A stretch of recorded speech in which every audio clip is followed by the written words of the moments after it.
اهلا بيكم وفيديو جديد مع المركز الهندسي. النهارده هنعمل ريفيو عن غسالة ايديال زانوسي 7 كيلو. هنعرف كل البرامج بتاعتها، نعرف كل مفتاح ايه الوظيفة بتاعته وبيشتغل مع اي برنامج. نبتدي مع بعض نتعرف على الغسالة دي. ايديال زانوسي 7 كيلو ديجيتال، بيبقى عليها شاشة. الشاشة دي بيظهر معاك الوقت بتاع الغسيل. هنبتدي مع بعض نتعرف على البرامج. زي كل غسالة بيبقى فيها برنامج للأقطان، برنامج للصوف، برنامج للملابس الخفيفة. والميزة في الغسالة دي إن فيها برامج صغيرة منفصلة. البرامج دي هنعرفها في نهاية الفيديو. دلوقتي شغلنا الغسالة على برنامج الأقطان. البرنامج ده بيدينا ساعتين واربعين دقيقة. لو أنا مش عايز الوقت ده كله في الغسيل فبقلل من المفتاحين اللي هما جنب الشاشة الديجيتال، اللي هي سهم لفوق وسهم لتحت. بيقلل معايا الوقت بتاع البرنامج لحد ساعة. يعني البرنامج ده بينزل معايا لحد ساعة. ده بيشتغل على درجة حرارة عالية وبيشتغل على سرعة عالية في التجفيف.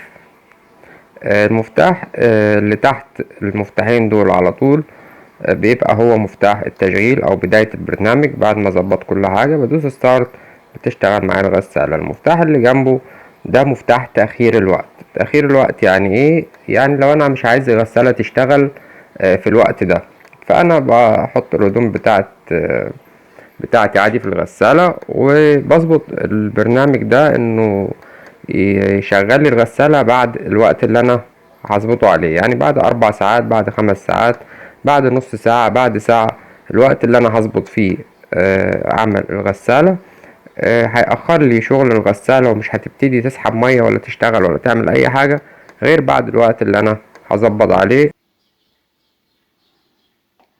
اما المفتاح اللي جنبه ده بيديني دورة شطف زيادة. يعني لو البرنامج اللي انا ظابط عليه فيه 2 شطف، فده بيدي شطفة زيادة، يعني بيبقى 3 شطفات في الغسلة. اللي جنبه ده مرسوم عليه مكوى. ده يا اخوانا مش بيكوي ولا حاجة، مفهوش الكلام ده. ده هو بيقلل العصر، بيقلل العصر، السرعة بتاعة العصر. لو انا جبت العصر دلوقتي على 1000 ودوست عليه هيرجعني على 800.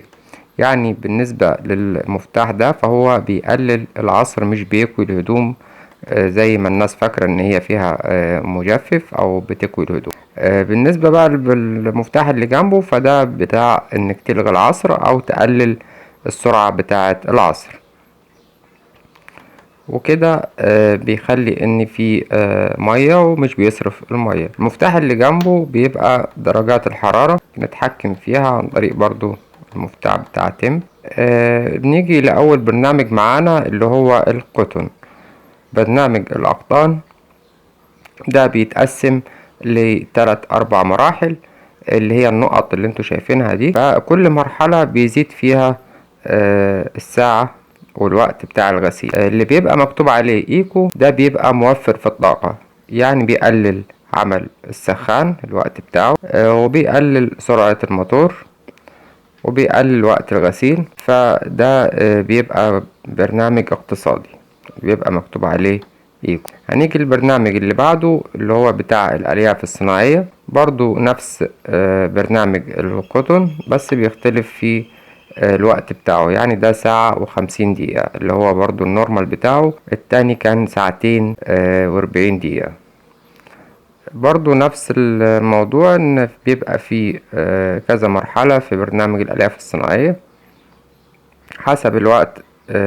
كل ما بتزود في البرنامج بيزيد معاك وقت الغسيل.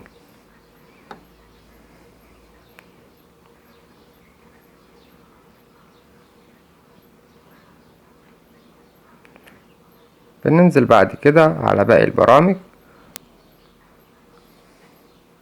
هنلاقي ان الوقت بتاع كل برنامج بيظهر قدامك على الشاشة.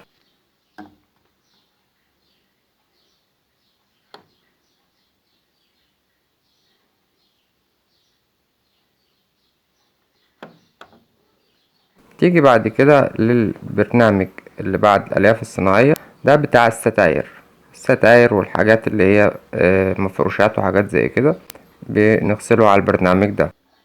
اللي بعده برنامج الصوف.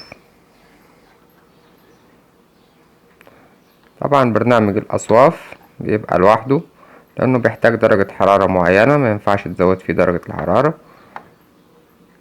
البرنامج اللي بعده بيبقى بتاع الملابس الخفيفة.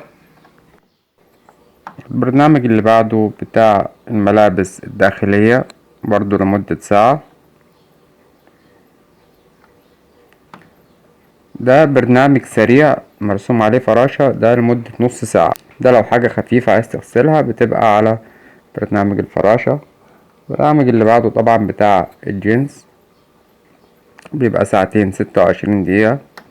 ده برنامج نجع، أنا لو عايز أنقع حاجة وأسيبها في الغسالة بجيبها على البرنامج ده.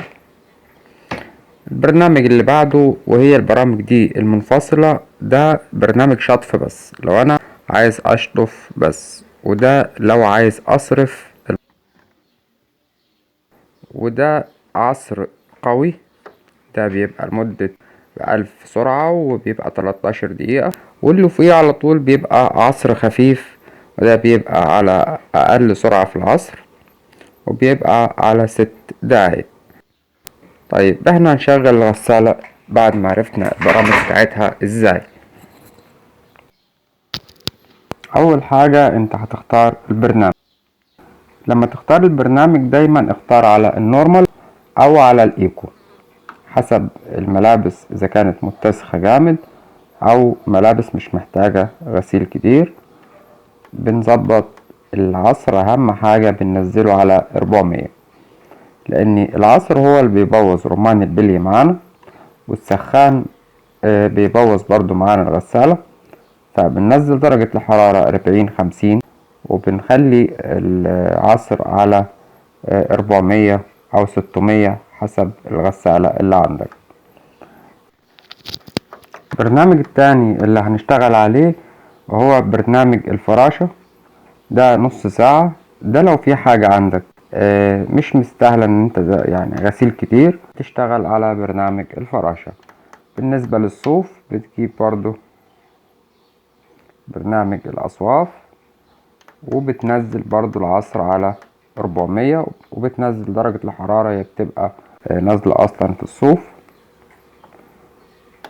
وده بالنسبة للألياف الصناعية اللي هي الملابس العادية بتاعتنا، بنجيبها على النورمال وبننزل العصر على 600، وبعد كده بنعمل ستارت للغسالة.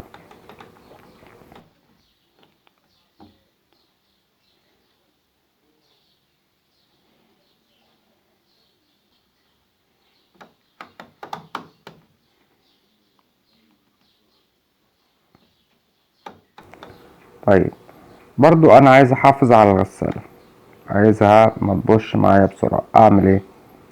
طيب اول حاجة هتظبط البرنامج بتاعك على الغسيل اللي انت هتغسله، وليكن مثلا اقطان مثلا او قطن. هتيجي هنا عند العصر، مش هتنزله على 400 او 600، لا انت هتلغي العصر خالص. تمام. وهتاخد البرنامج بتاعك طبيعي بدون عصر، وهتنزل طبعا درجة الحرارة. بعد ما تخلص الغسالة خالص هتجيب البرنامج على 0، تفصل الغسالة، وبعد كده هتجيب البرنامج على العصر الخفيف. طبعا العصر الخفيف بينزل سرعة العصر، وبدوس ستارت.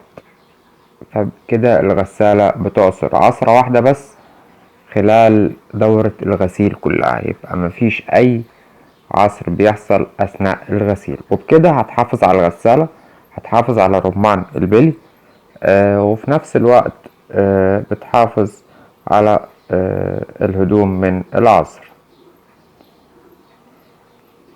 وبكده وصلنا لنهاية الفيديو. أتمنى يكون الفيديو عجبكم. لو أنت أول مرة تشوف القناة انزل اعمل اشتراك وفعل زر الجرس، ادعمنا بلايك وبتعليق، قول لنا رأيك.